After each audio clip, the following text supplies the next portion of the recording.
Hello, my dear Aquarian friends. I have a beautiful forecast for you for September, which of course I will share in a second. Before I do that, I want to make sure that you're aware of my super blue moon special. This is I've never offered this before, and by the way, this special will no longer be a special. It will not be offered after the last day of September. What this entails is an explanation based on your chart, and only your chart, of the new moon and the full moon as it circles the birth chart. Everything begins on the new moon. It comes to a head on the full moon.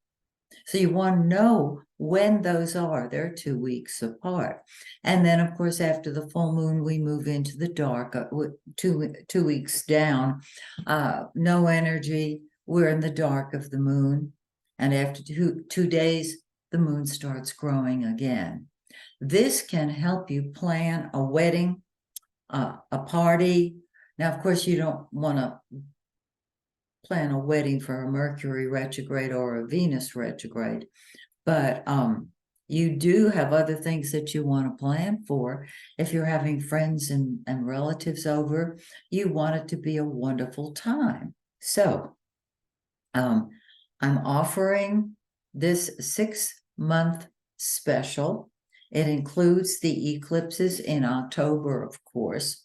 So if you're interested in that, just go to my website, MaxineTaylor.com, and place your order. And I will get right back with you and tell you how soon to expect your video. All right, now let's talk about this awesome chart. Wow. Give me a second here to do a little house cleaning. There we go. Okay. Well, shall we just jump right into it? Jupiter, the greater benefic, is going to go retrograde on September 5th. Okay. Jupiter has been sitting in your solar fourth house of home, family, and real estate for a while, and it's still there. But now it's going to go retrograde, which means it is not going to be expressing itself on its highest and best level, but it will be regrouping, so to speak, and help you regroup in the area involving home, family, and real estate. Okay, it's going to be retrograde a few months, so just keep checking with me. Venus, the planet of love, there it is in the 7th house, which it rules in the natural zodiac. Venus, Jupiter is the greater benefic, Venus is the lesser benefic. They are the good guys of the zodiac. And Venus goes direct September 3rd. And this says that your one-on-one relationships are going to start moving forward at that point. When it's retrograde, anything begun on a retrograde Venus or Mercury, if it doesn't fizzle out when the planet goes direct, then it's a keeper. Check it out for a year, and if it's still good, of course, hang in there naturally. But very often, if we meet somebody on a retrograde Venus, it is not permanent. And you may be saying, well, I don't want a permanent relationship. And in that case, there you go. I'm serious. Venus brings love wherever it goes. And so in your one-on-one relationships, you attract people who are able to love themselves, which is a plus. And you love being with them.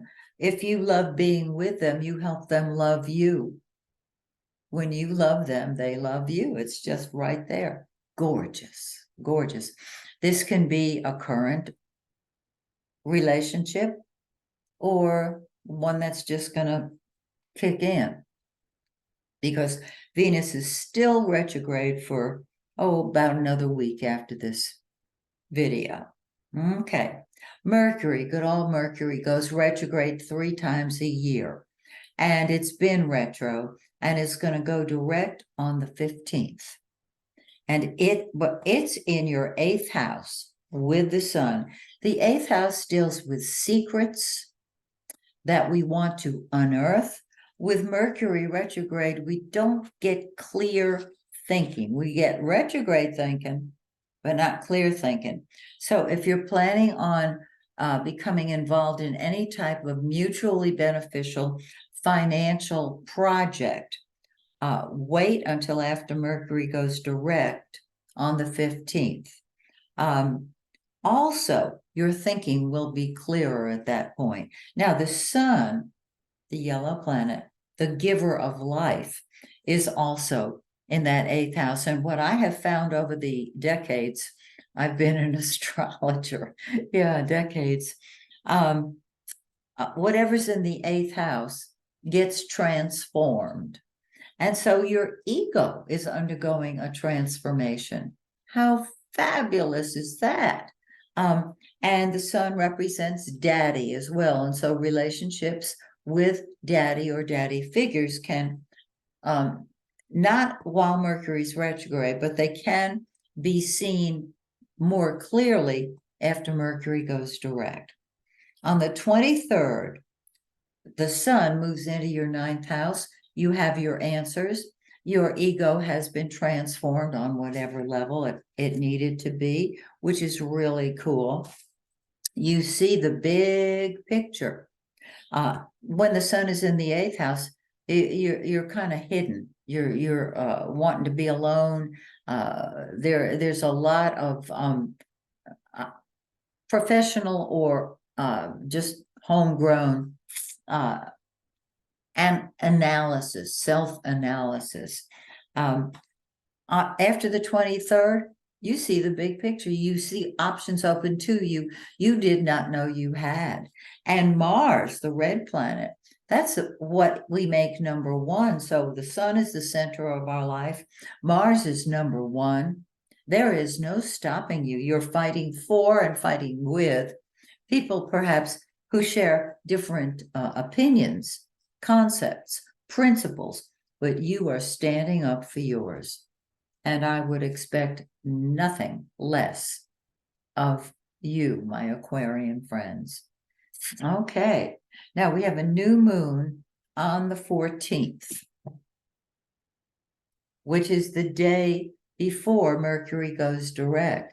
And so it's in that 8th house, and it's firing up all the psychic energy that lives in that 8th house that you bring to the 8th house. So this would be not just psychic energy, but remember I talked about if you're involved in a financial project, a mutually beneficial financial project, that's what could kick in right at that point. I love it. And 2 weeks later, we have a full moon on the 29th. This new moon is in 22 of Virgo.